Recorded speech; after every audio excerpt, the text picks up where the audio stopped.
Hello Virgo friends, I'm Annie Botticelli and welcome to my Virgo July 2022 Astrology Must Knows Horoscope Forecast. Go to anniehelpsyou.com to see all the free goodies I make for you each month to help you make the most of all the energetic potentials. This is for you if Virgo is your sun sign, your rising sign, or your moon sign, or any other Virgo placement that you dare to watch for.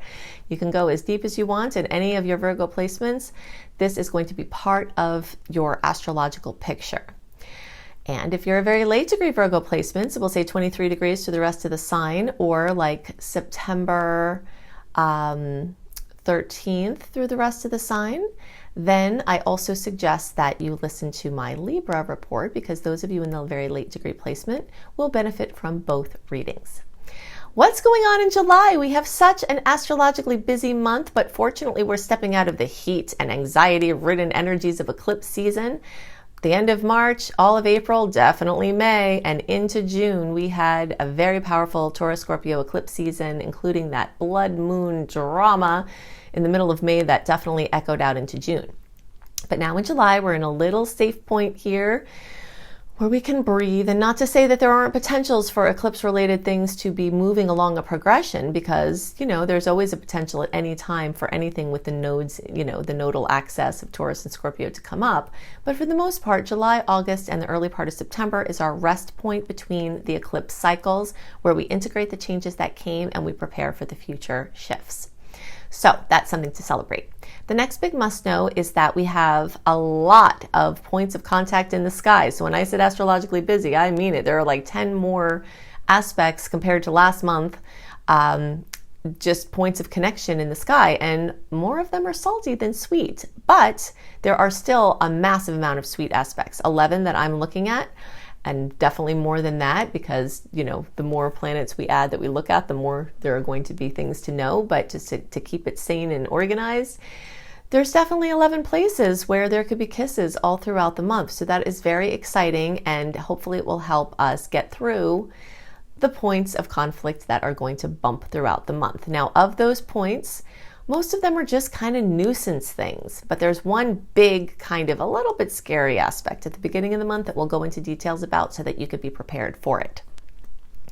Okay, so the next big must know is that this break that we have away from eclipse season in July, August, and into September is also still a break away from the heat of the Saturn and Uranus square. Okay, so if you haven't watched my Saturn-Uranus square video, you want to get prepped on that. We've had a very long-term theme of the conflicts of that aspect, but we've been in kind of a period of time where it's been a little bit lighter for most of us. There are definitely people in the world who are locked into a karmic circuit with that aspect that are having different experiences, but for the most part, in this period of time where it's a little bit lighter, but October, November, we're going to have that final connection. And, the eclipses will be happening again then, in the fall or spring for you all down under. And that's going to be, a little bit kind of back into, a little bit of stress here. So just kind of letting you know that to kind of appreciate, like July and August into September, a little bit lighter compared to what we've just walked through and to what we're, going towards later in the year.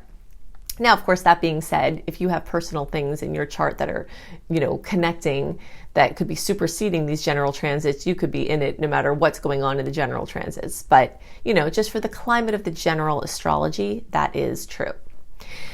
So the next big must know is that from June 19th through August 21st, we are in the time where the tides are flowing out, meaning no personal planet retrogrades. Personal planet retrogrades, Mercury, Venus, Mars, means things going inwards, backwards, the tides rolling in, and it's not easy to push your boat out with the tides coming in.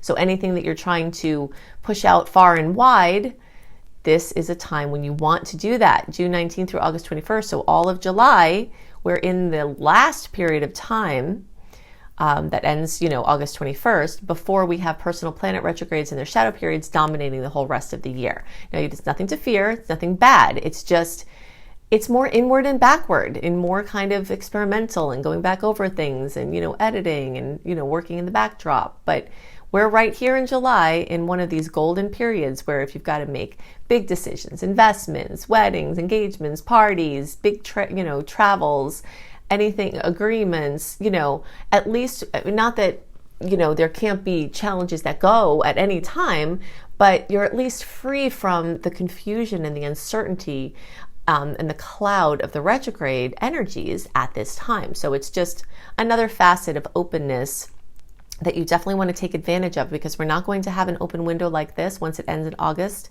We're not going to have another open window like this until the spring of 2023 or the fall of 2023 for you all down under. Okay, so big time. All right, so now let's drill down into some of the aspects that are most noteworthy this month. Now, if you are not already a member of my email community, then do know that although in every report I give you some important dates to note, if you want a complete list of all the dates that I'm looking at, the aspects, what you can expect from them delivered into your inbox 1 month early, you can go to anniehelpsyou.com, sign up for my free email newsletter. And that's all free. All of this stuff is free for you, okay? So you can sign up there. But we will go into some of the most noteworthy things of the month. Now, as an optimist, if you've been watching me for a while, you know that I like to focus on what we can be excited about, but I also always give you the things to look out for. And we try to frame the things to look out for in a way of how you can best use those energies. But if there is something that's kind of like dicey, I will always let you know. And there is. Okay, so July 1st, so basically like the last 5 days of June, the first 5 or 6 days of July, centered around July 1st, Mars is squaring Pluto. Mars, god of war, ruling Aries, sign of another god of war. Pluto, which rules birth, death, transformation, and rebirth, in the sign ruled by the taskmaster Saturn, Capricorn. So that's a square, and we'll be feeling that. So it is kind of hide under a rock type of energy, but you know, we can't always do that. We do have to interface with the life, and we do actually have some really sweet aspects happening around the same time. So there's like a current of good energy and a current of dicey energy, and they're all flowing around, and you just kind of have to tune in to see when you're being affected by what personally. But it's not a good time to antagonize somebody. It's not a good time to bring up a delicate topic. It's not a good time to try to be heard, because you'll be yelling loudly and you won't be heard. It's not a good time if there's a volatile or dangerous situation that you've been in. It's not a good time to egg that on. And if you're not in a safe place and you have, you know, some uncertainty like that around you, if you can get out of the situation. Well, of course, getting out at any time is a great idea, right?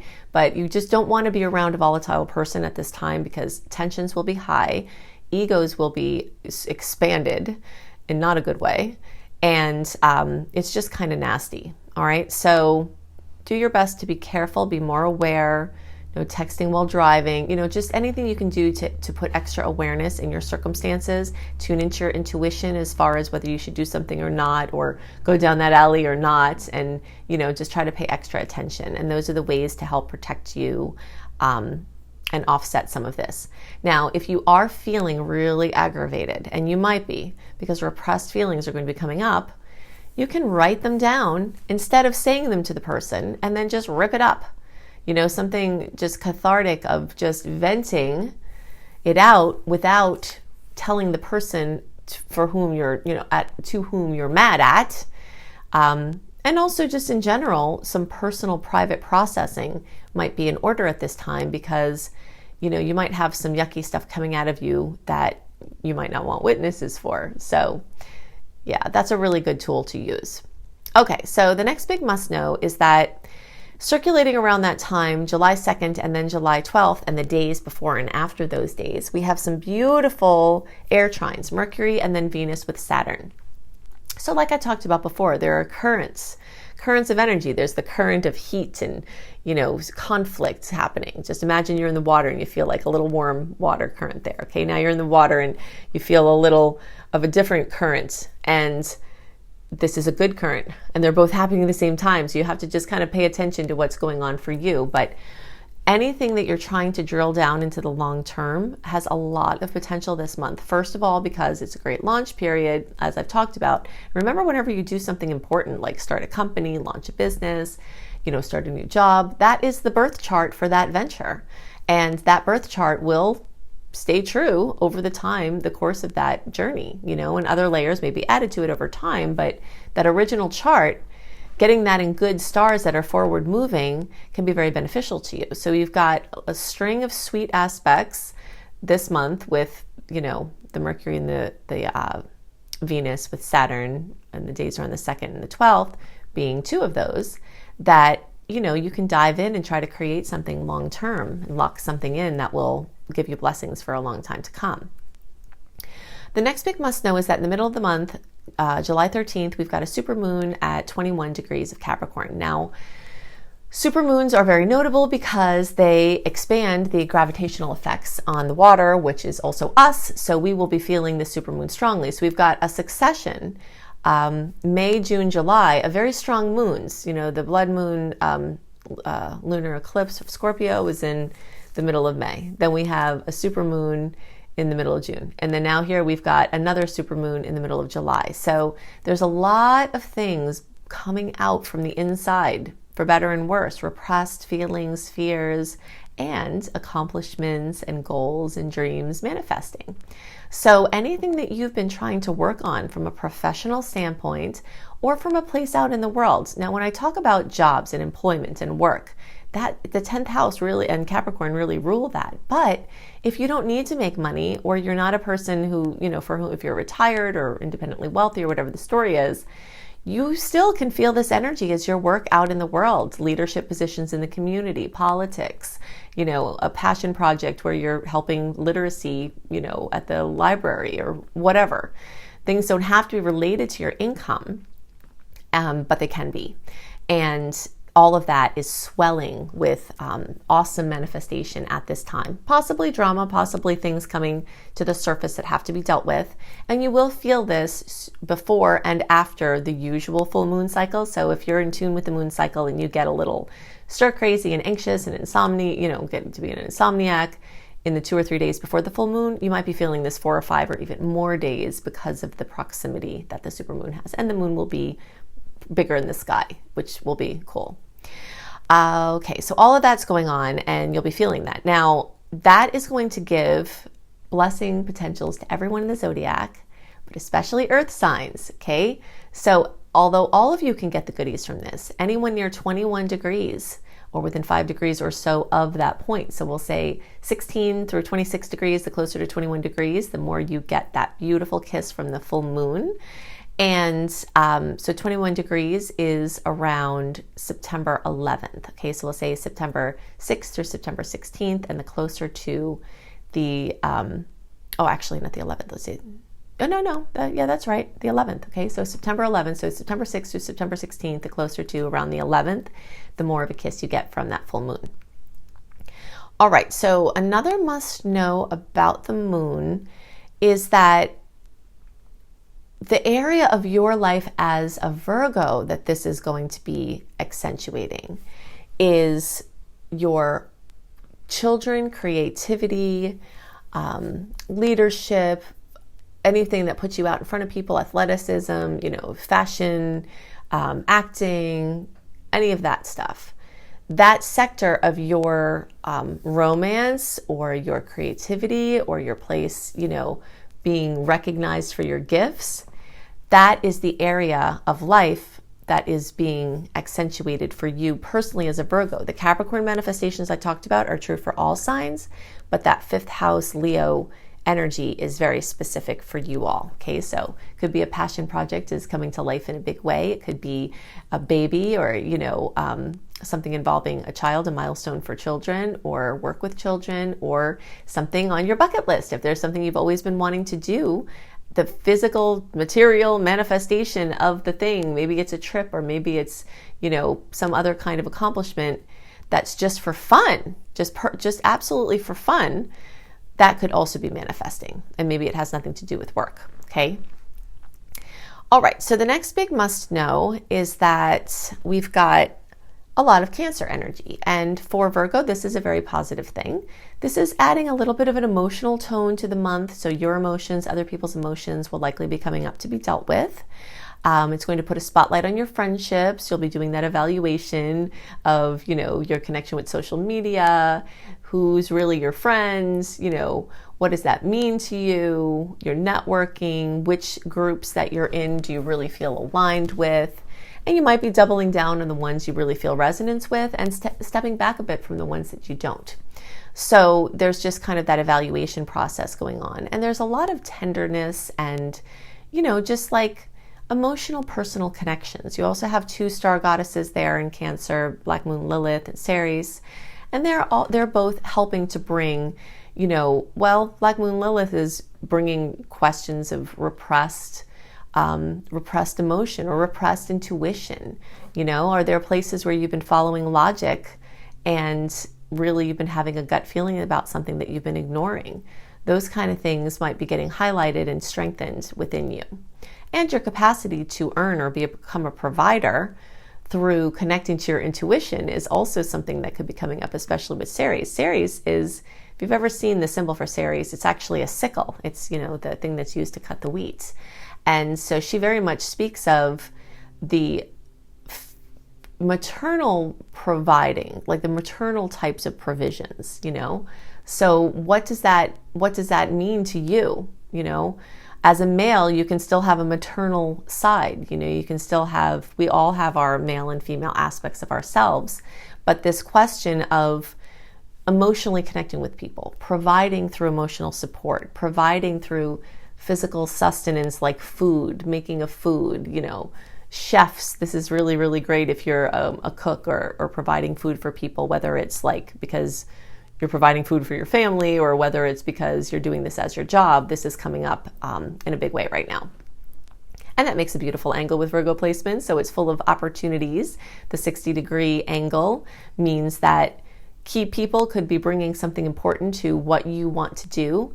And you've just got to take action on either going out and meeting with the people, whether it's online or in person, saying yes to a meeting, or calling the person once you have their contact number, So how many business cards are sitting by that maybe are full of potential for you, and if you don't activate them, they won't do anything. So just maybe take an evaluation of that type of thing.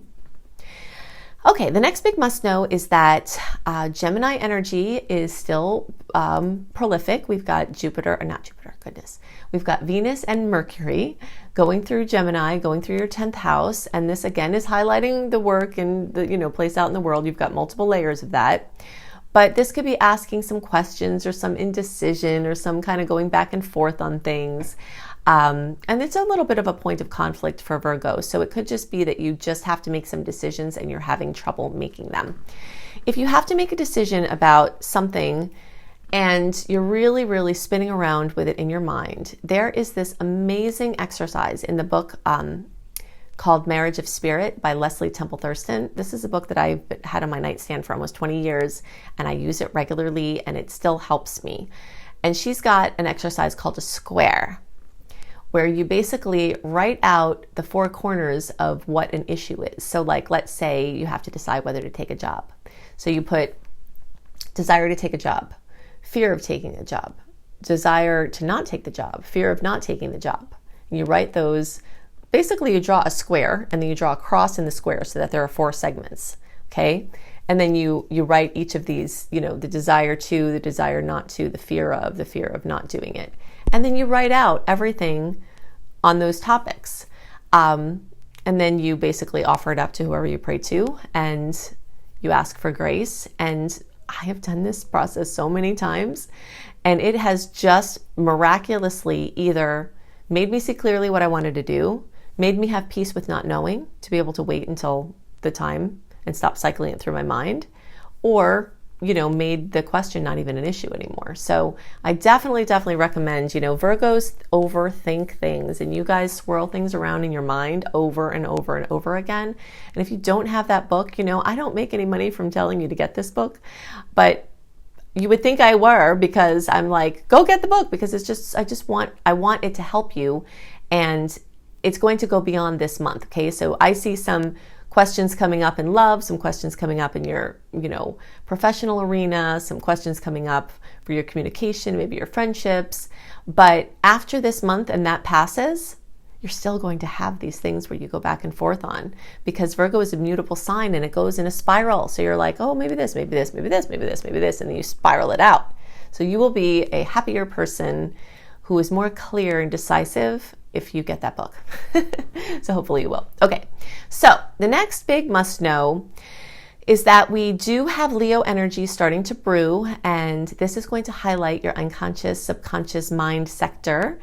This is the place where it's the attic of your being, and you've got amazing goodies to find there, like gold in the attic, but you also have cobwebs in the attic. And so it's a time to start evaluating your fears, start evaluating the factors that are affecting you, including genetics, ancestry, if you're into past lives, or, there's a lot of room for not believing in past lives, but still the energy of past life being relevant for you, because the feeling of a past life could come in through the blood.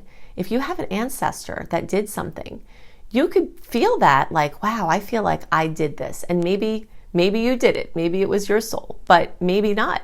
Maybe you had an ancestor that went through something and you're feeling that in your blood. And that type of exploration and healing is very, very, very well served at the time when your 12th house starts becoming aspected and you're starting a cycle now in July, which will go into August, and for some of you into September, of this evaluation process. Okay, so the last big must know is that Jupiter is going to go retrograde July 28th through November 23rd. So some things that were moving forward in your relationships, in your contracts, in your financing, in your wills and estate planning, or on solving a mystery, or your emotional work, or anything, psychological work. If you have been expanding, as Jupiter had been doing, and you notice that something just comes to a halt, it's very likely related to Jupiter. And so don't despair. Very likely Jupiter will bring it back around in an even better way come July or so, or not July, November or so.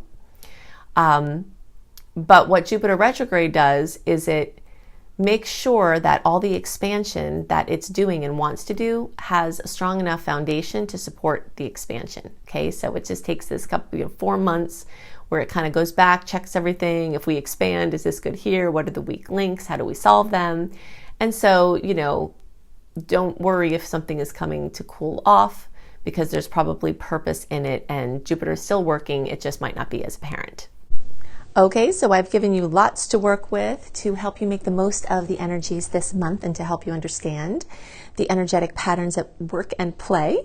And if you'd like more resources, I've got all of these here. You can additionally go to the little more button, the little arrow underneath the bottom right of the video. Click on that and all of the links that I'm giving you here will be clickable, right? So if you're looking for reading options, including a beautiful, very detailed 45-minute audio of your birth chart for $33 from my brilliant husband, you can find that at anniebclarity.com. You can go to anniehelpsyou.com, sign up for my free email newsletter. This is where you can access running a free birth chart. This is where you access my 28-day in-depth virtual coaching program called Shine for free. This is also where you'll find tons of blogs, and you get lots of other perks for being on my newsletter list. If you're looking for written horoscopes by me, always up a month early, you can go to cozybysweetstarlight.com. If you haven't seen this site, go to it. It is so beautiful. We've got, me and my team have lots of amazing astrology-inspired blogs and healthy living blogs. We've got hypnosis for all the signs. We've got healing frequencies for all the signs. I've got the written horoscopes that I write. We have yoga for all the signs. So it's just a very beautiful, comprehensive site. If you're looking for free courses on how to manifest money and wellness, you can go to lumlife.com, my school, Luminous Life Multiversity, LUMLIFE. You can also find my astrology education courses here, including my behemoth of a master course called Becoming a Professional Astrologer Mastery Course, which you can fully utilize even if you don't want to be a professional astrologer, but it certainly will get you up to the level where you could be and show you how to make your business a success. And payment plans are available there too. Now, I've also got 2 books out and more on the way. Planetology, How to Align with the Natural Rhythms of the Universe. You will find this on the bookshelves in all major booksellers, including all the Books A Million, all the Barnes & Nobles. It's right there on the shelf. Plus, you can get it on Amazon and through any independent bookseller. And you can find Radical Prayer on Amazon, and you can order it anywhere as well. So I hope you have a wonderful month, and I'll see you next month. Bye.